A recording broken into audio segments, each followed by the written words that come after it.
Hello friends, welcome back to my channel. और आज की वीडियो में हम बात करने वाले हैं how to gain weight in healthy वे।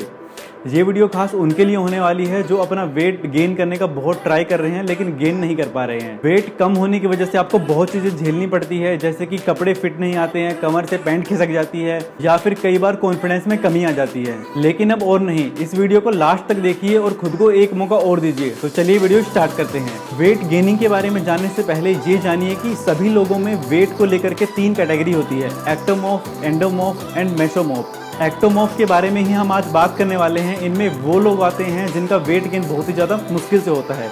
इसके बाद आते हैं एंडोमॉर्फ। इसमें ऐसे लोग आते हैं जिनका वेट गेन बहुत ही ईजिली हो जाता है और इनको वेट लॉस करने में प्रॉब्लम आती है। इसके बाद आते हैं मेसोमॉर्फ, जिनका वेट काफ़ी आइडल कंडीशन में होता है, ना ज़्यादा मोटे ना ज़्यादा पतले। ऐसे लोगों की संख्या इंडिया में काफ़ी कम ही है। अब वेट कम से ज़्यादा करने के लिए आपके पास 2 तरीके हैं। एक है अनहेल्दी तरीके से पिज़्ज़ा खा के, फ्राइज खा के अपना वेट बढ़ा सकते हैं। आप एक्टोमॉर्फ से एंडोमॉर्फ में जा सकते हैं।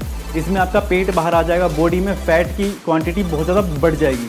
लेकिन आपको ये बिल्कुल नहीं करना। आपको एक्टोमॉर्फ से मेसोमॉर्फ में जाना है, मतलब वेट बढ़ाना तो है लेकिन एक हेल्दी वे में। ये तो था टाइप ऑफ बॉडी। अब आपको वेट घटने और बढ़ने के पीछे का बेसिक जानना है, इसके पीछे का साइंस जानना है। अब किसी का भी वेट घटता या बढ़ता है कैलोरी की वजह से। आप दिन भर में कुछ भी खाते हैं, रोटी, सब्जी, दाल, चावल, इवन चाय और कॉफ़ी में भी कैलोरीज होती है। अब इसमें सीखने वाली बात यह है कि हर पर्सन की एक अपनी मेंटेनेंस कैलोरी होती है। वो दिन भर में जितना खाते हैं उतना ही दिन भर के काम में खर्च कर देते हैं। दोनों कैलोरी इक्वल होने की वजह से वेट स्टेबल रहता है। ये चीज़ बहुत ही सिंपल तरह से काम करती है। मान लीजिए आपकी मेंटेनेंस कैलोरी 2000 है, यानी कि आप दिन भर में 2000 कैलोरी खा रहे हैं और दिन भर के काम में 2000 कैलोरी ही खर्च कर रहे हैं।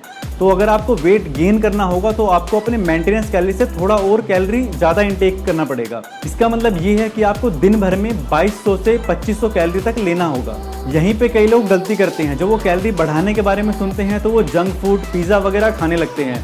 इससे आप पेट बाहर आने लगता है और बॉडी में फैट बढ़ने लगता है। आपको ये सब बिल्कुल भी नहीं करना। वेट बढ़ाना है तो सही तरीके से बॉडी का मसल बढ़ाओ। बॉडी के मसल बढ़ाने के भी 2 साइड हैं, एक वर्कआउट और दूसरा डाइट। बहुत ही निराशाजनक बात है कि इंडिया के कुछ नामी लोग, साथ ही कुछ जिम ट्रेनर भी वेट बढ़ाने के लिए बहुत ही गलत डाइट सजेस्ट करते हैं। वो कहते हैं दबा के घी खाओ, काजू खाओ, बादाम खाओ। अब ऐसे डाइट के साथ बहुत तरह की मिस्टेक हो सकती है, जैसे आपका कोलेस्ट्रॉल लेवल बहुत ही ज़्यादा बढ़ सकता है। साथ ही में एक जरूरी बात और है कि अगर आपको वेट गेन करना है या वेट कम करना है, दोनों ही केस में आपको शुगर बिल्कुल बंद करना होगा। आप ये एकदम से बंद नहीं कर सकते। स्टार्टिंग में धीरे धीरे इसे रिप्लेस करना स्टार्ट कीजिए मिश्री या फिर खांड के साथ में।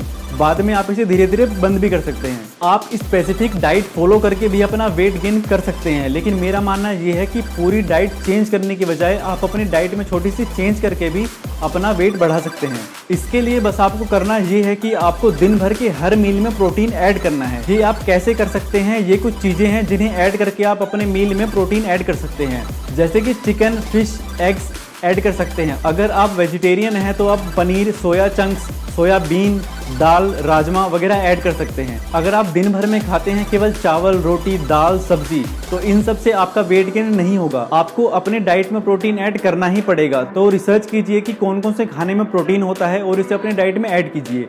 तो सबसे जरूरी था प्रोटीन। जितना ही जरूरी आपके बॉडी के लिए प्रोटीन होता है, उतना ही जरूरी वेट गेनिंग के लिए एक क्लीन सोर्स ऑफ कार्ब्स होता है। अगर आप अपने पूरे दिन के मील में प्रॉपर प्रोटीन इंटेक ले रहे हैं फिर भी आपका वेट गेन नहीं हो पा रहा है, तो आपको हेल्दी कार्ब्स लेने की जरूरत है। मल्टीग्रेन आटा, चावल, फ्रेश और हरी सब्जियां, साथ में ले सकते हैं आप शकरकंद और ऐसी कोई भी चीज जिसमें हेल्दी कार्ब्स पाया जाता हो। इसके बाद जो जरूरी चीज है वो है हेल्दी फैट। अगर आप भी अपने डाइट में प्रॉपर प्रोटीन और कार्ब्स मेंटेन कर रहे हैं लेकिन आपका वेट फिर भी नहीं बढ़ पा रहा है, तो आपको अपने डाइट में थोड़ा फैट ऐड करने की ज़रूरत है। ये आप कैसे कर सकते हैं? आप घी ऐड कर सकते हैं, इसे आप रोटी में लगा सकते हैं या फिर सब्जी में डाल कर खा सकते हैं। इसके अलावा आप पीनट बटर भी यूज़ कर सकते हैं। साथ में आपके लिए जानना ये जरूरी है कि अगर आप अपने डाइट के साथ में अगर वर्कआउट ऐड करते हैं तो जो प्रोग्रेस है वो और भी ज़्यादा फास्ट हो जाएगा। आपको ये मानना पड़ेगा कि एक इंसान के लिए वर्कआउट सबसे ज़्यादा जरूरी होता है। हमारे पापा दादा के ज़माने में इन सब चीज़ों को ज़्यादा वैल्यू नहीं दी जाती थी, लेकिन आज के ज़माने में बहुत सारे लोग ऐसे हैं जो इन सब चीज़ों की वैल्यू समझ रहे हैं। वो वर्कआउट कर रहे हैं और डाइट के बारे में सीख रहे हैं। तो होप सो आपको ये इन्फॉर्मेशन अच्छी लगी होगी। अगर अच्छी लगी है तो वीडियो को लाइक कर देना, चैनल को सब्सक्राइब कर देना। तो इसके साथ ही मिलते हैं नेक्स्ट वीडियो में, तब तक के लिए।